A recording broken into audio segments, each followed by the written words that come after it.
Welcome back to Investing Talk podcast. Today, we're zeroing in on something, well, pretty critical for a lot of investors, the upcoming Q3 2025 earnings report from Ford Motor Company. Look, if you're involved with Ford, this isn't just another quarterly update. It feels more like a reckoning, almost. Our goal here is simple. Cut through the noise, lay out the key numbers, talk about the, frankly, enormous challenges they face this quarter, and figure out what could actually move the stock going forward. Basically, your shortcut to understanding Ford right now. And hey, before we jump in, if you find this kind of analysis useful, please do hit subscribe, like the discussion, maybe drop a comment. Seriously, if there's a specific company you want us to look into next time, let us know in the comments below. Okay, so let's set the stage. Ford reports after the market closes on Wednesday, October 30th. And you're right to sense some nervousness around this one. Q3 wasn't business as usual. It was really defined by some significant negative external shocks. The big question for investors isn't if Ford was hit, but how bad was it and what's the plan to deal with it? Okay, let's unpack that. Because Q3 2025 really was, a pressure cooker for them, wasn't it? Not just tough, but kind of chaotic on the supply side. If you rewind to mid-September, that huge fire at Novelis, a key aluminum supplier, that's the big one, right? September 16th. That event just immediately sent shockwaves through their production. How bad was that Novelis fire? Really, was it just a hiccup or did it hit something fundamental to their profit? Oh, it hit a fundamental choke point. Absolutely. This wasn't some minor part. Novelis supplies that high-grade aluminum for the F-150, the body, the structure. And the F-150, well, it's everything to Ford. It's their biggest seller, sure, but it's also the high-margin cash engine funding everything else at the whole Model E electric vehicle push. So stopping F-150 production, that translates directly to major profit hits instantly. Right, so that one fire immediately raised this huge red flag about just how vulnerable their supply chain is. You saw it in the stock price. Yeah. It definitely played a big part in that October decline as the market tried to figure out the cost of lost production. And it wasn't just external shocks. They were also dealing with their own stuff internally. We can't just ignore the ongoing quality control issues. Ford's been wrestling with this, and the sources point to what seems like a record number of safety recalls this year. Yeah, and that's not just expensive in terms of fixes. It really hits brand trust, especially in those profitable areas like Ford Pro. Exactly. And you know what makes that Novelis fire such a perfect storm, a real double whammy? The timing. The seasonality, right? Yeah, Q3 is already usually Ford's slowest quarter for revenue and earnings. You've got the planned factory downtime in North America over the summer, new model changeovers. So you take that expected seasonal dip and then bam, you hit it right in the middle with an unexpected profit-killing supply crisis. Precisely. That mix, the seasonal slow patch, plus the huge supply shock, that's the context. That's why this October 30th report feels so volatile. We really need to see if they contain the damage just to September or if it's bleeding into the current quarter, Q4. Okay, so given that level of, operational chaos, how are the analysts seeing it? Let's talk numbers. What's the street actually expecting for Q3?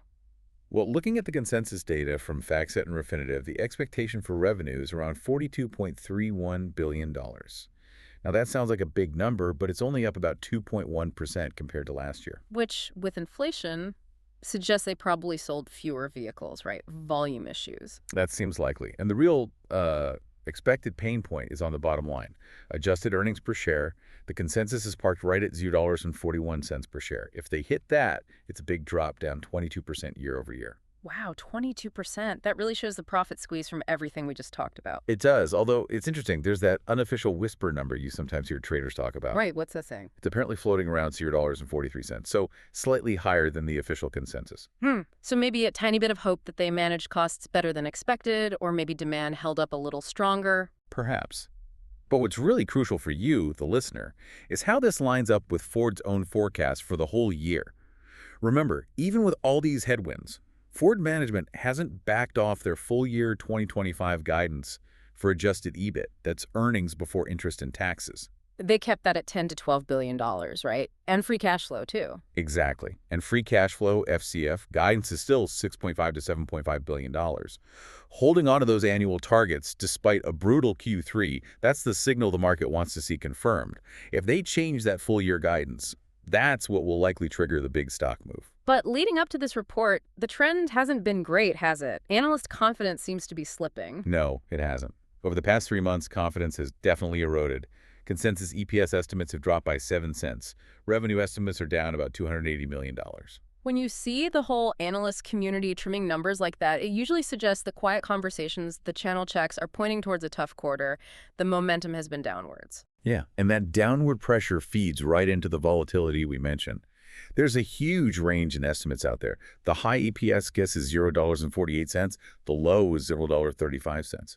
That's a wide gap. So the market is basically bracing for a massive reaction. Absolutely. The options market, looking at that front week implied volatility, is pricing in a potential move of plus or minus 8.2%. 8.2%. That's not just a small adjustment. That's like the market saying this report is a genuine coin flip for Ford's near-term direction. A $0.88 swing based on the current price. Yeah. It quantifies just how uncertain things are heading into Wednesday's close. Investors are really split on whether the good parts of the business can outweigh the problems. Okay, let's dive into those parts then, because Ford really is like 3 different businesses now, isn't it? Ford Pro, Ford Blue, Ford Model E. The story after earnings will depend on which of those dominates the narrative. Right. And connecting that to the operations, you have to start with the segment that's, well, keeping the lights on and generating excitement. Ford Pro. That's their commercial vehicles and services arm. Still the main bullish driver. Sources suggest Pro saw decent sales growth and should show continued EBIT growth rate, even with supply issues elsewhere. That's the expectation. This is valuable, sticky business with commercial customers. Its performance is absolutely vital for keeping investors positive. Then there's Ford Blue, the traditional gas and hybrid side, the internal combustion engines, ICE. Yeah, Blue saw a bit of market share loss, which maybe you expect in this transition. But interestingly, its profits were actually up sequentially from Q2. Still the cash cow, basically, pumping out the money needed for everything else. Stability there is non-negotiable. Exactly. And that brings us to the main headache, the Model E segment, electric vehicles. This is where the red ink is flowing, right? Correct. The segment keeps reporting bigger operating losses, LOS, driven by 2 big things: lower average selling prices, ASPs, and demand just softening. The lower prices are worrying. Suggests they're getting pulled into the EV price wars, needing discounts to move cars. It points that way, yes. Competing aggressively on price. And the demand slowdown is real. U.S. EV sales for Ford in Q3 were actually down 4% year over year. Down 4%. Wow, that's a significant reversal from the growth trend they were on. It is, and unwelcome. So this is why the absolute must-watch items on the conference call are really clear. Wall Street will hammer Model E performance units sold, and especially the margin trend. How bad are the losses getting? And the other one? Ford Pro EBIT growth. If Pro can't keep powering ahead to offset those growing losses in Model E, the stock's going to have a tough time. And layered on top of all this internal stuff are the broader economic pressures hitting the whole auto industry. Definitely not just a Ford problem. You're seeing auto loan delinquencies creeping up that signals consumer stress. Average car prices seem to be flattening out, maybe even declining a bit. And then there's the ongoing cost impact from the UAW contracts across Detroit. Right. Those things squeeze profits even before you factor in a major supplier fire. Okay, so looking past Q3, past the immediate earnings reaction, what's next? What are the catalysts, near term or maybe more speculative, that could shape Ford's stock story? Well, in the near term, you've got some standard market events. We'll see institutional buying data in mid-November. Yeah. Then there's often ETF rebalancing in late November, which can move stocks. And then before you know it, we're looking at the Q4 earnings call, probably mid-January. But the really interesting stuff, the strategic direction, seems tied to how they respond to that novelist fire and these supply chain headaches. There are rumors swirling, right, about 4 main potential shifts. Exactly. The long-term de-risking question first, and maybe the most direct response to Novel is this idea of exploring vertical integration. Basically, Ford taking more control over making critical parts itself, rather than relying entirely on outside suppliers who can get shut down by one fire. It's about securing their own supply long-term. Makes sense. What else? Second, rumors about speeding up the EV expansion. Maybe pushing out next-gen electric platforms faster than planned, possibly to counter the current sales slowdown in models like the Mach-E. Okay. Third one sounds linked to the fire, too. Very directly. Yeah. Speculation about investing seriously in advanced aluminum production and recycling. Not just buying aluminum, but controlling the whole process, maybe even the tech behind it, turning that novelist vulnerability into an advantage. Interesting. And the last one? Geographic diversification. Potential expansion into emerging markets. using growth potential in places like, say, Saudi Arabia to balance out slower growth or saturation in North America and Europe. Okay, so boiling it down, heading into the report. What's the bull case versus the bear case, the two extremes? The bull case pretty much needs everything to go right. Strong results from Ford Pro and Ford Blue. That full-year guidance needs to hold steady. And crucially, evidence of strong free cash flow, proving the core business is throwing off cash despite the headwinds. And the bear case? A big miss on Model E sales volume. Margins in the EV segment getting even worse than feared. Or, and this is key, if management sounds worried about demand for their big profitable pickups. Because despite all the EV talk, those trucks are still the company's bread and butter. Any weakness there is a major problem. So where does that leave overall sentiment right now? Seems pretty mixed. I'd say neutral is the best description.